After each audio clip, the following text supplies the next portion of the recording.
Welcome in, Sam Monson here with Pro Football Focus. Going to continue to talk a little bit about coverages with our teaching tape series. This time we're going to be talking about cover 2, Tampa 2, and two-man, the two high looks that we've seen before.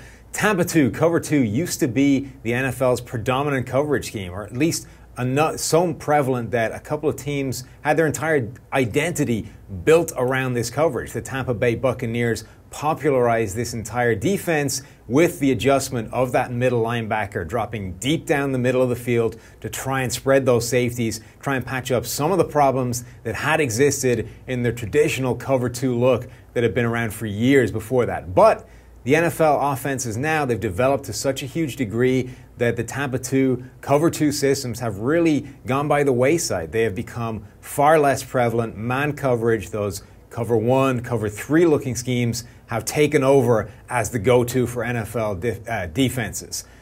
Really what we're talking about here is any defense where you have two high safeties in the middle of the field, dividing up those high zones, everybody else playing low zone underneath, 5 underneath defenders, including the 2 boundary cornerbacks most of the time, splitting up the defense and playing underneath. Where it does well is it does combat the modern offense's horizontal spread looks. It closes up the underneath, it forces everything deep. But the problem is NFL offenses are too savvy. They understand where the holes are in these defenses, and they're too able to attack it. So a too high look leaves the middle of the field open. It screams wide open passes in the middle of the field. There's also that huge gap between the safeties and the cornerbacks dropping deep. That's another hole in that zones that NFL offenses can attack all too easily with route concepts. The other problem with this defense is that it takes the strong safety out of the box, puts him back deep in the middle of the field, and suddenly you're outnumbered at the point of attack in the run game. Now, the run game is less important than it's ever been before, but more and more it's being dictated by the box count, by the number of guys you have simply aligned in the box. So a too high look is inviting teams to run the ball on you, and it's inviting them to have success in doing that.